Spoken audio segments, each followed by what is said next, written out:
Hey everybody, welcome to the Zancuda Soul Space. I am Georgia Rose, your psychic astrologer, and hopefully an inspirer of how to use the astrology and the stars to guide your life. So, welcome to the show. I am here every Monday night at 7 o'clock for you on Strong Island Television and also on my own channel website, zenkuda.com. You can always watch replays of the show there. So, each week we come in to the soul space. Sometimes we have guests, which month of February, we're going to have a lot of guests. So, stay tuned for that. But we come into the soul space as a community. You can comment live and you can even call into the show when it's live and talk about anything that's on your mind. If you want a reading spiritually or astrology, or if you just, feel something in the energy and you want to bring a discussion forward. So this week I am being videotaped, taping the show ahead. It is actually Sunday, January 19th. This show is for January 20th. But the reason I am taping it ahead is because I live in the northeast of the United States and we are expecting some really inclement weather. So in case I can't get to the studio, I wanted to be able to give all you guys the weekly Soul Space podcast. So welcome. So this show is going to be about Venus. And especially now, Venus is in the sign of Pisces, which is a very ethereal yet a very powerful energy. And I'm going to talk on today's video about how we can use the placement of Venus right now as a way to really increase and emphasize our power of the law of attraction. Those of you who follow my show and my teachings and my writings on social media know that I feel law of attraction is a really big part of life for us. And if we can master the art of manifesting what we really want and create our life in co-creation with a higher power, it really makes a difference in helping us find our soul purpose and find what really makes us happy and is meaningful in our life. So, with Venus in Pisces, the next 2 weeks are really potent up until the beginning of February because Venus is going to join Saturn and also Neptune in that sign, but then it also transits and conjuncts with the north node of the moon, which is relatively new in Pisces and just transgressed on January 12th. So it's a lot of new energy. That's a new phase for Venus, and I'm going to tell you how that's going to manifest in your life. But first, I just want to actually share with you a chart of what this looks like because I want you to be able to go on to your own charts and see where this is affecting, where this is affecting you in your life and in your chart. So what you want to look for, and you can download a free chart from either astro.com or cafeastrology.com, or there's a lot of sites out there that you can get a free chart. And it's nice to download your chart because we do talk about astrology a lot on the Soul Space podcast and in my other videos. And you can play along that way and really see how this is affecting you in your life. So in this chart, this is what the symbol of Pisces looks like, where my little hand cursor is. It looks like a line with two almost like opposite parentheses going in different directions. It's a symbolization of the fish. Pisces is a water sign swimming in two different directions, but we'll get to that later. And as you can see, wherever this sign is in your chart, it's going to be in a section, like the chart is divided up. It almost looks like when we cut up a pizza pie, right? So the chart is divided, and each one of these sections, there's 12 of them. You can see the numbers 1, 2, 3, 4, 5, 6, 7, 8, 9, 10, 11, 12. Each one of those sections is a house in your chart. So wherever this symbol is right now means it's affecting that area, that house of your chart. So in this particular chart, because this is actually a natural zodiac that begins with Aries, it's just showing the 12th house. Pisces normally rules the 12th house in astrology. That's the symbolism of Pisces. That doesn't mean it will rule your 12th house. It might. For instance, I have Pisces in my third house. If you were to look at my chart, this symbol would be down here by the number 3. So get a copy of your chart out or get one online and look and see where this little symbol of the two like parentheses, backwards parentheses type things are with the line going joining them is in your chart. That's where you have the sign of Pisces. So Pisces is an energy that shows us where decay is, not necessarily so that things crumble or we will have a sense of loss with Pisces. Obviously, it's decay, but it doesn't do that. It's not the reason for the energy is not to bring us into detriment or deprivation. Pisces shows us where decay is and what's outdated so that we can go into a new perspective, a new way of being. And the next sign in the zodiac from Pisces is Aries, which is a whole brand new, fresh start. So it's pretty cool because as Venus goes through Pisces, it's going to go into Aries, which is all new energy. As a matter of fact, the first thing that Venus does in Pisces is it joins up with the planet Saturn. And when it does that, it goes into a new phase. So let's talk first about the energy of Pisces. So Pisces, as I said, is decay. It is something dissolving. Pisces is a very ethereal. It's water. You can't catch it. You can't hold water in your hand and make it structure and material, right? You need a container to do that. The container that we hold Piscean energy in is our life, our belief system, our values. And Venus is our values. Venus is also the things we want, desire, and love, but that make our life meaningful. That's the higher octave of Venus. When we talk about desires, a lot of times we confuse what we want with what's truly good for us. That's because we're not really in touch with the desire of our soul. We're in touch with the desire of the ego. We want a new car, we want a new dress, or we want that person. We want to obtain something. That's really not what Venus is about. Venus is about the things that we love, how we attract them into our life through our effort and our actions, attraction, how we attract things that we really want in our life. But Venus isn't just about desire and want. Venus is about what's deeply meaningful to us. The highest octave of Venus is how do we attract and how do we relate to things that are deeply meaningful? What is deeply meaningful? What truly makes us happy? And it can be very confusing, our journey to maturation, our maturity that comes when we really understand how Venus works in our lives and how we can be the embodiment of that in our chart. So really look where you also have Venus, which looks like a circle with a little thing on the bottom and a cross. Where's Venus in your natural zodiac chart? Because that's also going to play in here. For instance, for me, Venus is in Virgo. And Pisces is the opposite of Virgo. So for me, all this is happening in opposition to my natural natal Venus, which is very important because it's going to make the energy heightened and emphasized. So let's get back to Pisces and Venus and Pisces.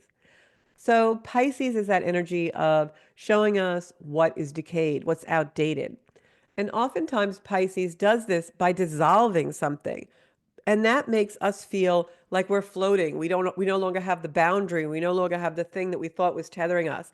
It's like the balloon that we hold onto with a string, and all of a sudden the balloon bursts, right? We're disillusioned. The illusion that balloon was no longer is, and we're kind of like either just holding onto a string that no longer has a purpose and is out of date, or we're in the illusion flying around with nothing tethering us to reality.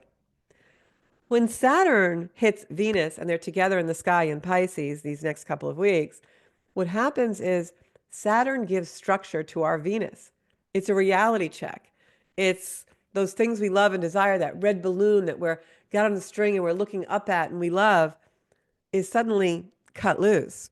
And we see that either we really didn't need it to begin with and it was outdated. We were holding on to the illusions or expecting something that really isn't meaningful to us. And Saturn comes in and gives us the structure, the awareness of that, to also bring in the boundary. What really would be meaningful? If the red balloon is no longer what's meaningful to us, what do I need to put there? And where do I need to make an effort to put something there? And a great analogy for this is today in the United States, TikTok disappeared. It dissolved. It was gone. And a lot of people are freaking out. They're out of bounds. They are like floating around, like, oh my God, flailing around. Like, what am I going to do without my TikTok? What am I going to do? I've been an influencer on TikTok, and now what am I going to do? For the record, I was never on TikTok, never downloaded it. I just didn't really feel it was an energy I wanted to be in for whatever reason, personal to me. But as an example, now all the effort and the time that maybe people put into creating something on TikTok or scrolling aimlessly on TikTok, now that needs to have new effort with the time, because Saturn is also the Lord of time and karma. What can I now do with all that time that I used to utilize in TikTok, which is now dissolved, outdated, floating around in space somewhere? That's really what Saturn in Pisces brings in. Where were we making an effort? what we putting hard work into that really maybe wasn't so meaningful to us, but that we kind of were under an illusion that it was meaningful. And so now, with Saturn reaching Venus in Pisces and them coming together and joining forces, the structure of Saturn, the discipline, the hard work of Saturn meets Venus, what we truly love and what's truly meaningful to us. Now it becomes a time when we can put those two things together, the hard work, the structure, the dream, the imagination, the expectation, together to create a framework that we can work in to manifest that dream, that thing we're really attracted to, the thing we want most, that is truly deeply meaningful to us. And that's the law of attraction. What effort do we need to make in our life that will give a response, attract something that is truly meaningful in what we want? And that's also the essence of Saturn, because Saturn is responsibility. And remember, my definition, and hopefully some of yours, is responsibility means responding to our ability. We have the ability to manifest and dream these beautiful dreams with our imagination, but sometimes we get carried away or we get confused. And the way we get confused is we think manifestation has to do with hard work, and we understand that, and we go into a space where that makes sense. But we overdo it or we don't understand the real complexity of hard work. And so as a result of that, the hard work kind of dissolves into strife. And a perfect example of this, or a few examples of this, is um, I'll give you a personal example. I'm a car person. I love cars.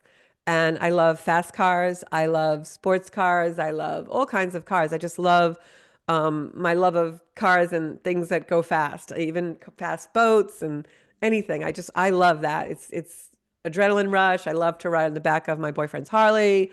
I love to just be in motion and feel the thrill of that. And it actually is meaningful to me because it makes me feel free.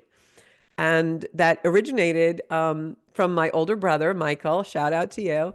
When I was like 6 or 7, my brother's 10 years older than me. And when I was a little girl, he always had hot rods and fast cars and always had like the latest car. He would work very hard to get them when he was a teenager. And he had everything from a GTO in the 60s to um, a Jeep before it was fashionable, like a real safari type Jeep and all these things. He was just really great at like making an effort and getting what was at the time valuable to him. And when I was 6 years old, he put me in the front passenger seat of his GTO, and I didn't know anything about what it was or what he was doing.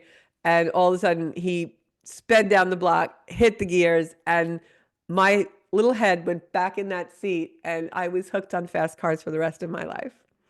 And so I'm a car person. I love cars. And there have been times in my life where I've spent a lot of money on cars. Um, I will sacrifice to drive an expensive car if it's something I want. And that's a material possession, right? Maybe it's meaningful to me in the sense of freedom or I loved it. There was a time, because in my life I've gained and lost fortunes and money is just an exchange to me. I'm not really attached to it. Um, so I've been, on the balls of my butt, no money, and I've been very, very, very wealthy with abundance in my life. And through that, I realized like I was kind of still the same person. Nothing really changed within me, whether I had a lot of things or nothing. And so I don't really have an attachment to that. But at one time, when I really didn't have a lot, I would go into debt just to buy the car that I wanted, thinking, oh, I'm going to work hard and I'm going to make an effort. And this is being responsible because I'm paying my car and it's something I want and I'm working really hard for this. But that was an illusion because what I was really doing was putting myself in strife. The car payment felt heavy. I would drive the car, but worry if anything happened to it. It was creating strife and anxiety, even though it also created some enjoyment. That was a total example of how we confuse effort, hard work, attracting what we want, law of attraction, with what we're really doing is going into the lower octave of Venus and Saturn, and we want something and we're going to put ourselves in strife to get it. That's really not what law of attraction is about, and that's really not what the highest octave of our life is about. Our soul doesn't want us to be in strife. Another example of that would be Food. We have these illusions that if we eat this cupcake, it's good for, what, I really shouldn't eat the cupcake, but I want the cupcake. I want to eat this food. I'm going to overeat because it's going to make me feel better. And then after we eat it, we're in strife because we have the guilt. We're worried about our weight. We feel unhealthy. So a lot of times our attraction to food is a manifestation of we think we need something to support us. There's something in our life that is making us feel like we're not surviving. And so we'll try and support ourselves in a way that ultimately leads to strife. Same with me in the car. I wanted a nice car. I thought having a fancy car made me feel successful. And so I put myself in strife because that was an illusion. Another example is what we do in relationships, right? We stay in a relationship because we have this expectation and we think it's going to happen. Well, maybe if I do this, that, and the other thing, I'll get this expectation from this person and I'll get this rescue that I want in my life and everything's going to be really, really great. When in reality, we're holding ourselves in strife with an expectation that's unlikely to happen unless we make the right effort to improve the relationship. We make the right effort to save the money to buy what we want that's maybe meaningful to us, that doesn't put us in the strife of the finance. We save up the calories if we really want to eat that cupcake, but we make the true effort and we do the hard work and we go to the gym so that we can have that if that's meaningful to us in our life. But it also means placing our energy in the correct use of where things that are truly meaningful to us can be manifested and we can have the true joy and the true happiness. If eating a cupcake makes you joyful for a few minutes, then absolutely do it. But if it leads to strife, then figure out what effort you need to make in order to make that a pure joy and a pure happiness in your life. And that's what we have an opportunity to really do right now in the next 2 weeks, because Saturn and Venus meeting up in Pisces is a combination and energy where we have the ability to come into the awareness of what's outdated, what is decayed, what needs to be dissolved, what is dissolving right before our very eyes is no longer useful. And yet we're holding on to it because of an expectation or a desire or an attachment that will put us in strife. How many of us have clutter in our homes and we're holding on to things that we think in the illusion are valuable, but in reality, they don't work anymore. They're broken or they don't fit.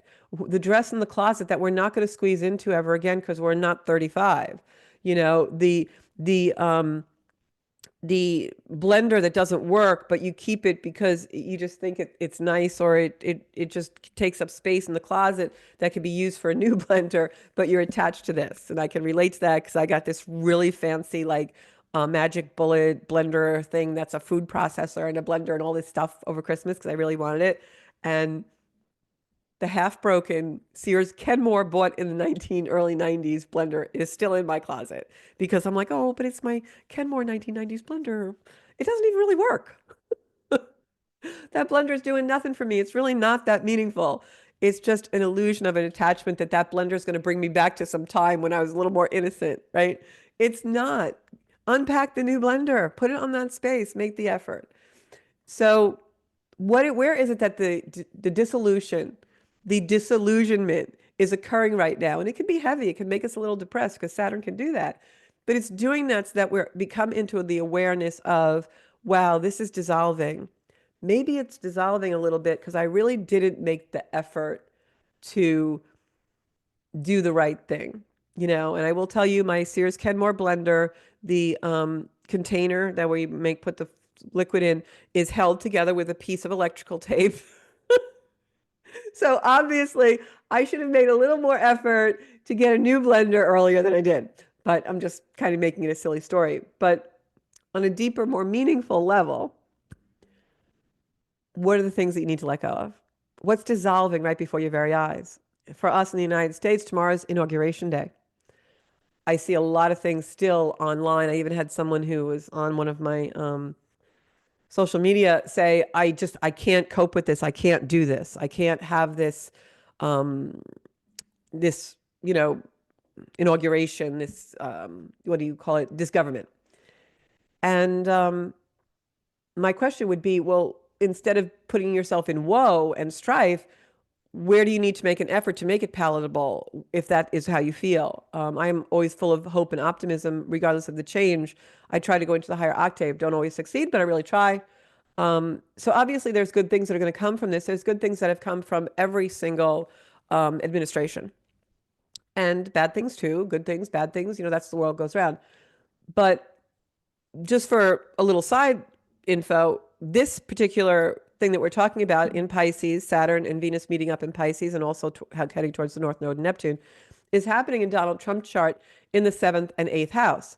So that speaks to relationships dissolving and changing. And we can see that the administration that he's putting together, all new people, people that some of which have never really been in Washington before, very innovative administration. That is indicative of this energy. It's a new phase. Venus is making a new phase to Saturn in Pisces, which is the dissolution of the old, the awareness of what we need to make effort on to become new, where we need to change things and put effort forth that is truly meaningful and brings us joy and happiness, not where we need to make an effort that's going to put us in strife, heartache, deprivation. So, with him coming in, whatever your politics are, and I'm not endorsing any political thing, I'm just saying with him coming in this administration, it really speaks to that energy. Let's hope it gets embodied. Let's hope that our leaders, and we'll say a silent meditation and prayer, that all the leaders that are starting a new phase for us in our country tomorrow come in with the embodiment of an energy of joy and happiness and the increase of abundance and the attraction of what's truly meaningful for us on soul levels. What more could we ask for? And so with that happening in his seventh and eighth house, that speaks to relationship is the seventh house, new phases in relationship, coming in and trying to do more meaningful relationships that bring more meaning on a consensus and a constructive level. It also, as it travels forward, goes into his eighth house, which is transformation. It's also truth being revealed, ruled by Scorpio energy, Pluto. That is an energy of things that were once hidden being revealed. So that can obviously go either way. But I also think that one thing this administration is absolutely going to have, being that it's ignited with this energy, is you're going to see a lot of truths be revealed. You're going to see a lot of illusions dispelled. Part of America will go into disillusionment, but it's things that we need to have in our awareness. And it's going to be really interesting to find out what those things are. I mean, I'm curious. My mind automatically goes to space and galactic energy and off-planet energy and Stephen Greer and all of his revelations and where is this going to be leading us in our life and just really, really interesting things like that. And maybe those things will be revealed. I'm sure a lot of other things are going to be revealed too. So bring it back to our own charts and our own lives. Saturn and Venus come together in order to show us an awareness of where our effort would be greater, where our effort can work harder to bring in the law of attraction manifestation of the thing that really will bring us joy and meaning in our life so that we can elevate and go forward in a new phase in our life. And I talk about that a lot on my last few podcasts and videos and in my posts on social media because we are approaching a whole new phase of energy. This is the year that we see disillusion and disillusionment come in. We see the illusions busted up in our own lives and in the globe. And it brings us to awarenesses that now will in 2026, we have such a clean slate in our lives and in what we manifest. It's really, really beautiful. It's exciting time. Stay in optimism and stay in love for this time. And so that's the first part of this, that Venus and Saturn come in, they come together, they show us this awareness. Venus inspires beauty, art, and love in our life. With Saturn, it gives us the framework to bring that into reality, especially if you're an artist, a content creator like myself, anybody who is looking for inspiration. In this energy, we have the ability to hook into the inspiration and breathe life into it. That will really occur later on in the year in late spring when we are able all these planets and go into the fire sign Aries, and then we're going to really be able to breathe fire into these things that we're looking at and manifesting now. Right now is the undoing, it's the reckoning, it's the energy of where did I not put forth the effort, or where did I put effort in the wrong place? Have I been beating my head against the wall, beating the dead horse in a relationship that isn't going to work? Have I been putting myself in debt to get things that aren't truly meaningful to me? Have I been holding on and allowing things that are decayed and out of date to take up space in my life? The clutter in my house, the clutter in my mind. Have I not been doing what I really truly see is now meaningful to me because of these things that are in the way that should be dissolved and decayed? Venus and Saturn in Pisces gives us the opportunity to release them, let them dissolve, allow the responsibility that we need to take to come forth and bring us to a place that we can really respond to the ability that's meaningful for us. And what do the relationships in your life need to be in order to reflect what you truly want? What are your expectations, and how much of that do your actions and efforts reflect obtaining that? You want a peaceful relationship, but you're fighting it all the time. That's not taking action and making effort to obtain the peaceful relationship. You want to be 10 pounds or 15 pounds thinner, but you're not making the effort to correlate your action with that goal, right? So Saturn gives us the awareness of where the effort needs to be and the discipline to correlate the effort and the action with what we truly want. So we're correlating action and effort with the desire and what we truly have that's meaningful to us that we want with what we actually have to do in our life, whether it's a daily basis or whatever. And what those themes are for you is going to be what house Pisces is going in, what house Pisces is in your chart. Like for me, it's the third house of communication. So I'm really making an effort to communicate what's deeply meaningful to me to you right now through this media and also in my personal relationships. I pause more often now and I choose my words, and I'm trying to speak more and communicate more from the other person's perspective instead of just my perspective. I have a very heavy Sagittarian chart, which is all about deeply meaningful belief systems and finding the true meaning of life, which is mirrored in my work and my actions in the world.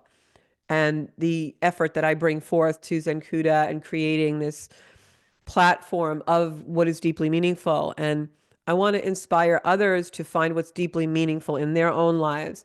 I don't want to dictate my beliefs to someone. I don't want to influence someone's beliefs. I want to crack open a door that they'll walk through to find their own light and their own belief systems and decorate their own room. Your room isn't supposed to look like mine. It's supposed to be yours. Um, and so in this energy, I'm using these transits in my third house to communicate that more soulfully. And I'm trying to bring that forth into all the little nooks and crannies in my life that before I didn't make the effort to do. Merging my real estate career and the abundance and the platform where I'm identified there with what's deeply meaningful to me, and merging this with that. And also in my relationships that sometimes I don't bring my authenticity of what's deeply meaningful to me, being more verbal about that and speaking my truth more, and not in a way of challenge to see, oh, is this person going to respect my truth? But in a way of, this is who I am. Do you think it's cool? Because I think it's really cool. If not, then it's okay. I can still be friends with you, but I know you're not my audience for that. And now I need to make more of an effort to find the audience. So for me, communication means also being communicative, communicating my soul space, but it also means making the effort to truly discern and take responsibility for the audience. Who am I speaking to? How will I be received? And staying in authenticity with that to create more love and expand more joy in my life. And that's the highest octave of Venus. Venus comes in to expand more joy and more love in our life. But if we're not making the effort and taking the responsibility, Saturn, allowing what no longer works to dissolve, what's decayed to let go of and release, Pisces, then these elements won't work. And so that's truly what we're doing now in this energy. And I'd be really interested to see where this is in your charts and what you had to dissolve, what came into your awareness that was no longer really the place where you needed to make effort, and how are you now going to, tend the garden of your life, so to speak, a little bit differently, and where do you need to make more of a personal effort to get what's truly meaningful to you in return? So now we're going to get to Venus and Saturn as they travel along in the little zodiac, right? They're moving, the planets are moving, and they're moving through Pisces. And then Neptune is in Pisces. Neptune is at the final degrees of Pisces, where it will move into Aries in March, the next zone sign of the zodiac. But before it does, our little Neptune, which is the planet of illusion and connection and meditation and all things spiritual and connecting with source and higher power. That's why Neptune is also known in the ruler of Pisces as the planet of dissolving things and showing us where the decay is. Because through decay and death, we go back to source, right? Our source that created us, creation, which is the next sign of the zodiac, which is Aries, all about creation, new phase. So as we finish this work in Pisces, we're being shown and being put into the awareness of what has decayed, what is outdated, what no longer works. And so that's why the disillusionment comes in. And so the releases start to happen. So as Saturn and Venus together, creating what we just discussed, come forward into, move further into Pisces energy, they're going to hit Neptune. And that planet of Neptune, which is our relationship with absolute meaning, Neptune, the dissolution of boundaries, the becoming unbound, right? We lose everything in our life, or someone very dear to us dissolves or decays or dies or goes away, and we have loss, and we become completely unbound, and we're in this whole psychic drift, right? We don't know what we are. Some people are doing that today over the loss of TikTok, believe it or not. And as crazy as that sounds, but I'm not going to judge. See, I'm human, guys. So we're in this like psychic drift with Neptune. But when Venus hits it, now we return to the source of what's truly meaningful to us, because that's what Venus is. And our relationship to that thing, that source, that relationship, that belief system, that person, that love that's deeply meaningful to us. Now we're connected through Venus to it. And then Saturn is right there giving it framework, the boundary, the structure of what it looks like. So we can dream it into being, into form. Saturn is structure, it's form. Venus is what's deeply meaningful to us, and the source of that, right? Spirit, God, connection. And then Neptune comes in to amplify and heighten that connection through Pisces. So although we're becoming disillusioned, the illusions are breaking apart. The red balloon's flying around. We can't get it anymore. We just have this lousy old decayed string. It's broken.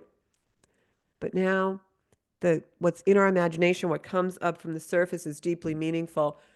We can attach it to a structure, Saturn, and give it life and give it form. And what does it really look like? And then as these planets go even further through Pisces, we hit the north node of the moon with them. And now we have Neptune with the north node, and Venus with the north node, and Saturn with the north node, all in succession. And the north node is true north in our chart. The north node is the embodiment of truly what we desire deeply, most deeply, what's going to bring us the most joy, the most satisfaction, the most alignment with what we came here to do, feel, have in our life.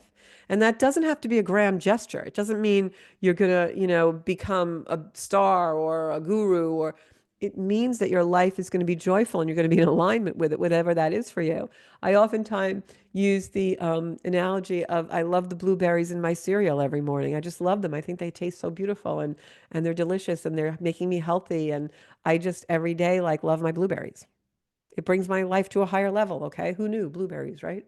So first we're going to be in the disillusionment, the last few days of, and now of, life is what it is, you know, life is this. This is what your life is. This is what your life has become. What do you want? What is it that you want? Because this is what your life is. So now where's your responsibility? Where's the effort? What's the responsibility you need to take for what your life is? And where is the effort coming forth? Where's the awareness coming forth that you are suddenly now realizing, wow, I should do things a little differently? Not in shame and guilt and regret, but in, oh my gosh, I'm so grateful I see this now. Now I can really move forward and get ready for the time that's going to come this year and in the years to come, that's going to bring me into a new phase of my life and a much more meaningful phase. So we manifest when we put effort into practice. And that's the key of the law of attraction. We have to put effort into practice. Our actions, our effort, our responsibility, Saturn, respond to your ability, with what we want, Venus, what we love and desire and is meaningful to us, Venus, has to correlate and be aligned and melded together with our practices. If you want to be a medium, you want to develop your psychic ability, are you clearing the debris fields out of your life that are preventing that? Are you going into a spiritual practice every day and deeply meditating? Are you really seeing the meaning of life and getting rid of the things that may be an egoic attachment so that you can go into peace and harmony? If you want to be a Reiki master, are you doing those things? If you want to be someone who's inspiring to others, are you living an inspirational life? Or is your life full of garbage and crap and you spend hours a day doing things that aren't meaningful? And I don't mean that in a judgment way. I mean that in a way of bringing the responsibility of your own awareness to your life and really looking at it, going into the dark, going into the illusion, going into the unboundedness of what your life truly will be without these things, right? Um, I'm just thinking of a personal thing I can share in this moment because for me, becoming unbounded and going into a place where I know it takes effort, but there's meaning is being vulnerable. And that is the greatest effort we can make because suppose you want intimacy in your life, you want connection in your life, but you're not allowing vulnerability to come through. You have to practice vulnerability to get that. That's one of the reasons why I do the videos and the postings that I do, because in my own vulnerability, I am putting forth the effort to do what's deeply meaningful in my life, find the deep meaning of connection. It's all about connection for me, connection to everything and everybody. Those of you who have taken a walk with me or just spent a day with me know that I will pause and have these deep moments of connection. Why do I do that? Because that's my jam. That's my thing. I like it. That's what makes me feel really, really like vibrating. And so that's not for everybody. That's me. That's my way of being. What's your connection? What's your thing? What's your jam? For some people, it's having children. For some people, I don't have children. That was never my jam. For some people, it's mountain climbing. I try to avoid heights, although I made myself face that fear. But but again, not doing strife because putting myself on top of a mountain and looking down would be giving myself strife. I don't need to do that for connection. So what is the thing that's going to give you that hot button, that beautiful feeling? I'm connected to the universe and it's a beautiful place to be and I couldn't live without this, right? For me, that's connection. For me, that's the connection that comes with vulnerability. So sharing parts of my life, I'm working on that now in a relationship where I gave up a relationship. And now I'm working on in my other relationships where I'm allowing that vulnerability to come through, right? Like I love fast cars and I love to be on fast machinery because that's a freedom for me. So maybe I'm going to buy my own Harley, right? So maybe I'm going to find speed in a different way. But I'm going to allow myself to be vulnerable enough to see where that effort has to be made because that's something that resonates with me on a spiritual level. It's not about the thing. So maybe being vulnerable for you is just going into the dissolution of whatever is fading for you in your life. And that vulnerability has to happen. Because what I can tell you is part of law of attraction is developing a practice, making an effort in whatever it is that you want to manifest. Maybe it is money for you. And that's great. Nothing wrong with that. But it's deeply attached to the way we're living our life and our self-worth, whatever this manifestation, the attraction that you want to bring in is. In order to do that, we have to make effort that we're worth it. That's why the things that are deeply meaningful are so tied to our self-worth, and that's the highest manifestation of Venus. So don't put yourself in strife to get the things that you want and bring in that law of attraction when you are utilizing it.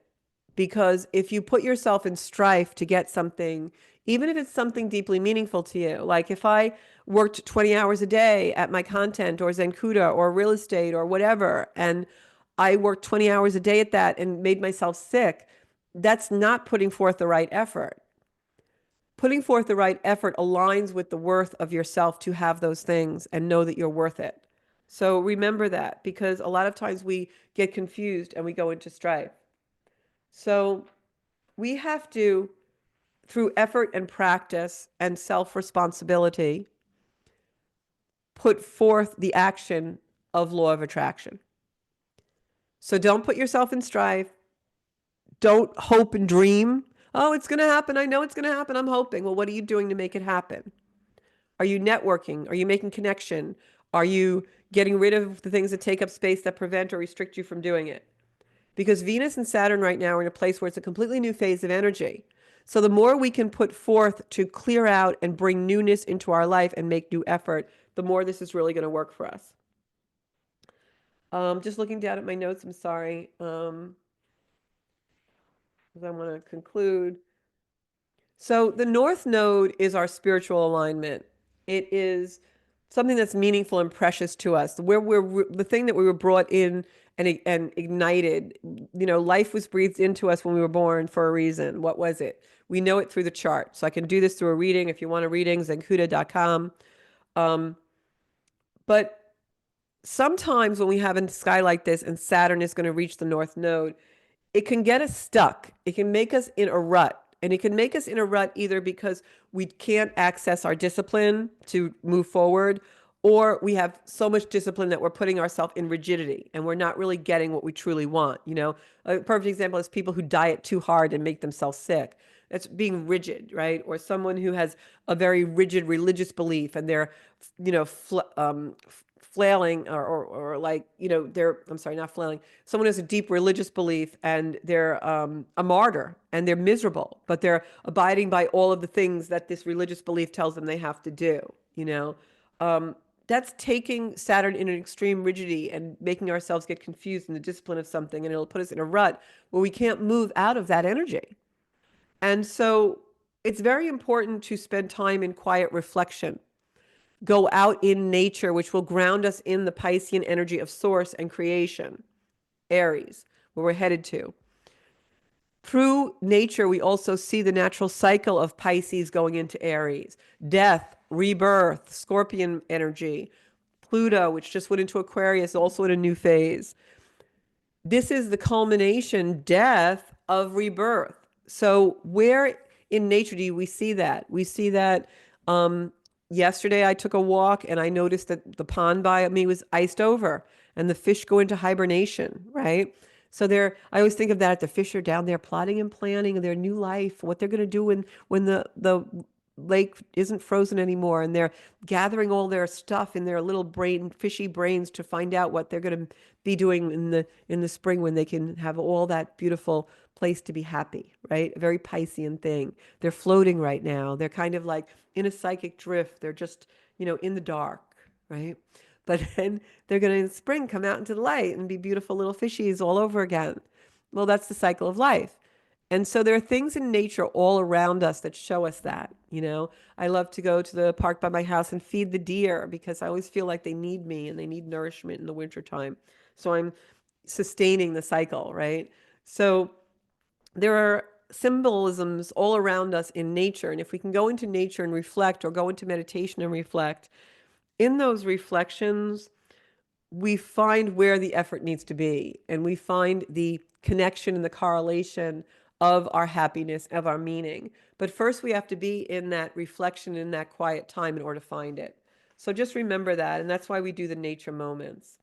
So you may feel disillusioned. You may feel unbalanced and unbound in this energy. It's a lot of Piscean energy. You are also going to see out in the consensus and in the world people busting through boundaries, new boundaries being formed. In the United States, they're talking about Greenland and Canada and new boundaries and new countries being in charge of other countries. And so in this effort, you really want to, in this sky, in this energy, you want to make the effort to understand new boundaries for yourself and others, and really observe what's going around you and what the boundaries are. Censorship could be a theme, and also people just running amok. It'll definitely be an exciting day, the January 20th. We have a lot of energy, Mars and Pluto and all kinds of things coming in this inauguration day. Expect surprises. It can go either way. I'm not going to talk about it, but just get rid of whatever doesn't fit. This is about the old way dissolving, the new way coming in, but we have this beautiful energy to go into the law of attraction. My affirmation this week is an affirmation that is a cliche, but if you really, really stop to think about it, it can really, really be powerful. And the affirmation is our thoughts become our life. And that is just a manifestation of the law of attraction. Our thoughts become our life. Our thoughts become our life. I always, before I go into a podcast, I think, what do I really want to say? What's going to be deeply meaningful for me to say? And in that time frame beforehand, I try and think what I want to say and visualize it being said. Because I know whatever my thought is before I put the camera on is what will be in reality. Saturn is giving us that reality check now. So our thoughts are extremely potent. The things that we think now will become our life. I will tell you that. If you say things and do and think things like, I can't cope with this administration, or there's no way I'm going to be able to deal with this, well, then that is what will happen. But if you say, okay, maybe this isn't the highest octave of what I really want to see in the world, or maybe this isn't the highest octave of what I want in my personal life, but Spirit, please show me how I can make this palatable, make this an opportunity to expand love and joy in my life, then you're going to get a much different life. And it's that way, bring it down into all of the detail and all of the things in your life that are the minutia from everything. You know, what am I eating? Who am I talking to? What am I listening to? What am I talking about? Where's my mind drifting to? Because those are things we're worshiping. And I talk about that a lot in the podcast and on my videos. My idea of worshiping is whatever your repetitive thoughts are, that you're worshiping that. That's what a repetitive thought is. When we say a mantra over and over again, we are giving power to those words to be made manifest in our life. So if we say a million times a day, I hate this, I hate this, I hate this, well, then you're putting hate in your life. Instead, if you say, I'm going to make the best of this, then you're going to get the best in your life. Thoughts are so powerful. So this week, thoughts become our word. Our first week, our affirmation was, I am in control of my life, right? So marry that with my thoughts are my life. Thoughts become your life. I am in control of my life. Our second week, this is the third week of the show this year. Our second 2025 affirmation was, I just forgot it. Just kidding. I know you're all out there. Was respond from a beginner's mind. Respond with a beginner's mind. So appropriate for this energy. We're in new phase, guys. We're in new phase energy. So you are in control of your life. Respond with a beginner's mind. Dump the conditioning. Let go of it. It's dissolving around you anyway. And your thoughts become your life. Great inspiration. So the other thing in this energy as we go into the North Node is to remember that because this energy is approaching the North Node, it's also opposing the South Node. So I like to think of the South Node as our bad habits or the habits that feel really good, that we love, but probably are not the best for us. Like, I love eating breakfast cereal in the morning. I know it's probably not good for me, but I do eat the lowest sugar I can find. But I love doing it. It's not a great habit. There were times in my life when I didn't eat any cereal. I ate protein in the morning for years, and it was great. I felt a lot healthier. So that's something I'm going to work on. It's a little teeny weeny thing. But it shows me an old habit that I'm attached to that I shouldn't be attached to. So what are the little habits in your life that you shouldn't be attached to? One of the ways I shouldn't be attached to is sometimes I can be, believe it or not, negative when I'm surrounded by a lot of stress. And I kind of, I have a lot of Scorpion energy, Pluto energy, and I can dive down into the underworld. And so that's something that I'm going to be watching in 2025 because I don't want to have a lot of darkness in my life. I want to have light. I worship light. And so that's something I'm going to be working on. So I'd love to hear the little things that you're going to be working on. last year, relationships were a huge theme that's still in play now. But I do believe that what's a huge theme this year with the nodes going into Pisces and Virgo is going to be spirituality and our spiritual connection. I believe last year the reason why we worked on so many relationships is because we started to work on the relationship with ourself. And this year, our self development, our self relationship, dissolving old boundaries that don't suit us, and going into the places where we return to source to co create our boundaries and our new phases, and relying on spirit, God, whatever you believe in as your higher power to do that with you. That is absolutely the energy of this year. That is the highest octave of utilization of the energy for 2025. However, the shadow side of that is going into escapism, fantasy, addiction. You're going to see fetishes become a big thing. You're going to see more people really go into AI and media as a way to escape reality. You're going to see addiction become an all-time high. You're also going to see people go into addiction counseling and new ways to handle addictions.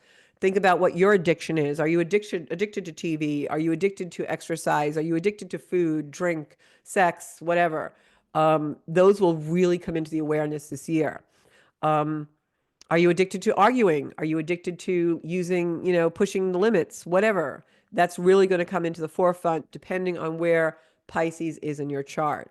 And so as we go through the soul space this year, what I'd like to tie together and have a thread of continuity for us is that self-development and self-mastery, and utilizing the energy to come into a space where we find what's joyful and truly meaningful in our life, and we can attach to it and attach our effort and action to it so that we get that, so that it comes back to us tenfold. And a big part of that is, of course, how we have a relationship with ourselves. Because whatever that relationship is, that's what we're bringing into our other relationships.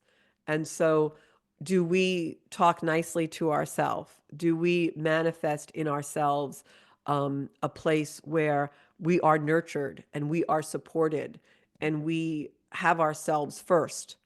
Because if we don't, then our relationships will mirror that. Do we respect ourselves? Do we take care of ourselves to be healthy? Do we understand the way we speak about ourselves to others? Do we tell people, "Oh, I'm really not good at that," or I could never do that," or "I always failed at that stuff."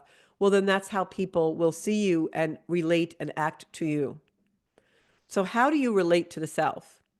And that's the work we're going to be doing together in 2025. And I promise that I'm going to allow myself to be vulnerable enough to come into a space where I also relate what my own struggles are. And, I come from a childhood with trauma, as we all do in some form or another. And so relationships have been a place in my life where I've had to be brutally honest with myself. Um, I've used my career as a place where sometimes it was an escapism, and reaped the rewards of that, but also reaped detriment because of it. And so one of the things that I have to do as I grow the Zenkuda community and grow my content creation and also grow my own other goals in my life is to not use it as a place to escape self-development and self-focus. And hopefully you'll all help me with that. And that's why I recently put up on my Facebook page, I asked for constructive criticism about the show, because I want you guys to tell me what you really want to see in this space. What do you need me to hold space for you? And what do you want to bring to this space? In the month of February, my theme is going to be love, which obviously ties in with Valentine's Day, but not just love in our own present reality. But I'm also going to have people on the show each week that bring in their experiences of how they've experienced love from beyond, how the boundaries, Pisces, dissolved, and how the place between worlds has dissolved in order to bring us truly back to source. And as a psychic medium, I've had a lot of those experiences. I'll talk about those in the soul space. And I'm also going to bring on guests who can fully attest to having those times where past loved ones have communicated with them, have come through in symbolism or unexplainable things to truly make manifest the fact that love has no boundaries and really is felt across the realms. I thought that was really, really positive for this energy because we're really in it big in Pisces, and Pisces is dissolving all of the boundaries between worlds in our life and between our reality. But Saturn's right there giving us the framework and the structure that we need to have the awareness of how to draw the drawing board, how to get us back to all the love and expand joy in our life. So I hope you've enjoyed this pre-recorded episode of The Soul Space. If you go onto my website, zenkuda.com, you can book a reading with me, whether that's a psychic medium reading, a tarot reading, or work with me with your astrology chart. I also do personal coaching. So you can book an appointment right there, and it will give you your time, your appointment, and a way to pay. So hopefully you'll go on there. You can also go on there for a blog. This show is on there. There's all kinds of great stuff, and will be more and more as the months go by. So I'm here to guide you in the astrology, in what the energy is and what it can be used for in your life. You can also find me on Facebook at Zenkuda Soul Space and on Instagram, Zenkuda Official. Thanks so much, and I will be back here next Monday at 7 o'clock in the Soul Space podcast. Hopefully, it's been a beautiful day this Monday. We've had a beautiful inauguration. Hopefully, any little speed bumps or anything that may have happened is made manifest in peace and joy and compassion for all of us in the world today. And I'm sending you all out the beauty and love. Thank you so much. See you next week.